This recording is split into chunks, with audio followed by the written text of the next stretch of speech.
তাহলে রমাদানকে আমরা বুদ্ধিমানের মতো কাজে লাগাতে চাই কি চাই না? হ্যাঁ, বুদ্ধিমানের মতো কাজে লাগাইতে হবে। মুমিনরা স্মার্ট হয়।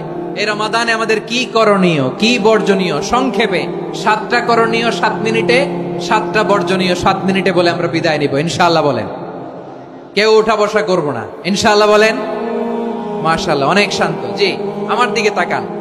রমাদানে, আসন্ন রমাদানে আমাদের 7টি করণীয়। 1 নাম্বার করণীয়, এই রমাদানকে আপনি কোরআনময় করে তুলুন। কোরআনময় করে তুলুন 2025-এর রমাদান। এই হচ্ছে আজকের প্রোগ্রামের স্লোগান। জোরে বলেন ঠিক কিনা? কোরআনময় করতে রাজি আছেন? কোরআন তেলাওয়াত করতে রাজি আছেন? আমার প্রিয় ভাইরা, ধীরস্থির ভাবে কোরআন তেলাওয়াত করুন, তাড়াহুড়ো করে নয়।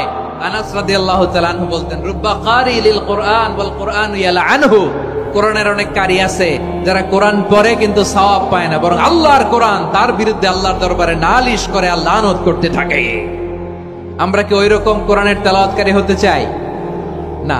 ধীরস্থির ভাবে ওয়ারাত্তিলিল কোরআনা তারতিলা, তারতিলের সাথে পড়বেন। বিষ্ণু ইসা ইসলাম কানা ইয়ামুদ্দু সাওতাহু মাদ্দান, টেনে টেনে পড়তেন।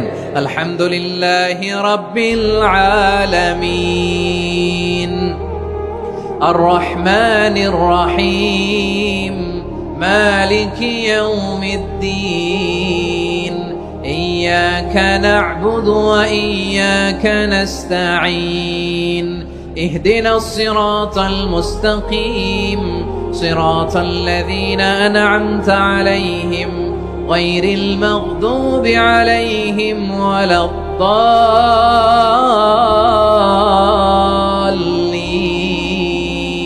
পড়েন আমিন। কানা ইয়ামুদ্দু সাওতাহু মাদ্দান, টেনে টেনে পড়তেন। ওয়া কানা ইউকাত্তিউ আয়াতাহু, ইউকাত্তিউ আয়াতান আয়াতান, প্রত্যেক আয়াত পড়ে পড়ে তিনি থামতেন। এভাবে কোরআন পড়তে হবে। আমাদের অনেক মা বোনেরা, আজকের এই চাঁপাইনবাবগঞ্জের প্রোগ্রামের অনেকগুলো মহিলা প্যান্ডেল আমি ল্যান্ডিং করার সময় দেখেছি। আমার অনেক বোনেরা, ওনারা কোরআন খতম করতে যে এমন ভাবে তেলাওয়াত করেন, কোরআন তেলাওয়াতের আদব আর অবশিষ্ট থাকে না। আমরা তারতিলের সাথে তেলাওয়াত করব, যেমনটি আমি পড়ে শোনালাম। বিষ্ণু ইসলাম প্রতি আয়াত শেষে থামতেন, টেনে টেনে পড়তেন, তারতিলের সাথে পড়তেন, সুর করে পড়তেন। মান লাম ইয়াতাগান্না বিল কোরআন ফালাইসা মিন্না, যে সুর করে কোরআন পড়ে না সে আমার উম্মত হতে পারে। যাইনুল কোরআন বিআসওয়াতিকুম, বিষ্ণু বলেন সুর করে কোরআন পড়বা। অনেকে কোরআনের খতম তুলবার জন্য কোরআনরে একেবারে খতম করে দেয়, এরকম আছে না নাই? কোরআনের খতম তোলার জন্য কোরআনরে কি করে? একেবারে খতম করে দেয়। না, আপনি ধীরস্থির ভাবে পড়ে যদি খতম দিতে পারেন মাশাআল্লাহ, না পারলে যতটুকু পারেন পড়বেন। এরপর অনুবাদ পড়ার চেষ্টা করবেন, তাফসীর পড়ার চেষ্টা করবেন। আপনাদের জন্য এক অনন্য উপহার রয়েছে আমার পক্ষ থেকে, এক নজরে কোরআন। 114 সূরার সারমর্ম, সার নির্যাস আমরা নিয়ে এসেছি এখানে বাংলা ভাষায়।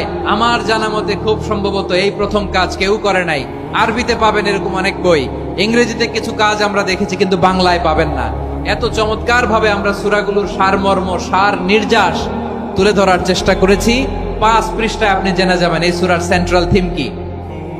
5 পৃষ্ঠায় জেনে যাবেন মেজর থিম কি, এই সূরায় কি কি নিয়ে আলোচনা করা হয়েছে, এই সূরা থেকে মূল লেসন কি, মূল শিক্ষা কি, সহজে আপনারা বুঝে যাবেন। সুযোগ হলে এটা সংগ্রহ করবেন। আপনারা যে কোনো ধরনের ভালো অনুবাদ আপনারা পড়বেন, তাফসীর পড়বেন। আমরা কোরআনময় করতে চাই। খতম কোরআনে রমাদানের 1 খতম দেওয়ার একটা সহজ পদ্ধতি হচ্ছে, রমাদানের প্রতি নামাজের পরে 4 পৃষ্ঠা। প্রতি নামাজের পরে কয় পৃষ্ঠা? 4 পৃষ্ঠা। তাহলে 5 ওয়াক্তে 4 পাঁচা 20 পৃষ্ঠা। হেফজে কোরআন গুলো 20 পৃষ্ঠা 1 পারা। এভাবে 30 দিনে আপনার 1 খতম হয়ে যাবে। আমরা যেন তার তিলের সাথে বিশুদ্ধভাবে কোরআন তেলাওয়াত করতে পারি, আল্লাহ তৌফিক দান করুক। পড়েন আমিন। 2 নাম্বার করণীয়, ধীরস্থির ভাবে তারাবির সালাত গুলো যেন আমরা আদায় করি। তাড়াহুড়ো করবেন না, আল্লাহর ওয়াস্তে তাড়াহুড়ো করবেন না, তাহলে কোরআন আমাদের জন্য বদদোয়া করবে। তাড়াহুড়ো করবেন তারাবির নামাজে। তারাবির নামাজ সালাতুত তারাবিহ মানে বিশ্রামের নামাজ, আর আমরা পড়ি সালাতুল কিতার, রেলগাড়ির মতো নামাজ। চিল্লায় বলেন ঠিক কি না? না, এরকম করবেন না। ইমাম সাহেবদেরকে আশ্বস্ত করুন যে ইমাম সাহেবরা আমরা পিছনে আসি আপনাদের সাথে, আপনি আস্তে আস্তে পড়েন, তার তিলের সাথে পড়েন, ধীরস্থির ভাবে তারাবির সালাত পড়বেন। সারা বছর এই সুযোগ হয় না দাঁড়িয়ে কোরআন শোনার, এরকম আয়োজন ব্যবস্থাপনা সারা বছর আর আমরা পাই বলেন তো? না। তারাবির সালাতের রাকাত বিতর্ক এড়িয়ে চলুন, রাকাত নিয়ে বিতর্ক করবেন না। 8 রাকাত 20 রাকাত নিয়ে যে মারামারি এই দেশে, এটা শয়তানের ফন্দি। চিল্লায় বলেন এটা কার ফন্দি? আমরা 20 রাকাত পড়ি, আপনারা হয়তো 8 রাকাত পড়েন, কোনো অসুবিধা নাই। আমরা যারা 20 রাকাত তো আমরা পড়তেছি, আমরা 20 রাকাতের কথাই বলি, 20 রাকাত আমরা পড়বো আজীবন। সৌদি আরবে মক্কা মদিনায় 20 রাকাত পড়ে, কোনো অসুবিধা নাই। অন্যান্য মসজিদ গুলো 8 রাকাত পড়ে, এই নিয়ে এদের মধ্যে মারামারি আছে?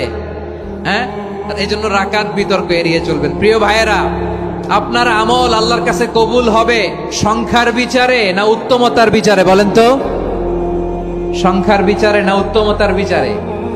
উত্তমতার বিচারে। কত চমৎকার ভাবে আপনি আল্লাহর সামনে দাঁড়াতে পারছেন এটা বিবেচ্য। রুকু সেজদাগুলো সুন্দরভাবে করবেন। রুকু থেকে সোজা হয়ে দাঁড়ানো ওয়াজিব, 2 সেজদার মাঝখানে সোজা হয়ে বসা ওয়াজিব। এই তা'দীলুল আরকান বাদ দিলে হানাফি মাযহাব মতে সৌ সেজদা দিতে হবে, অন্য মাযহাব মতে নামাজই হবে না, নামাজই হবে না।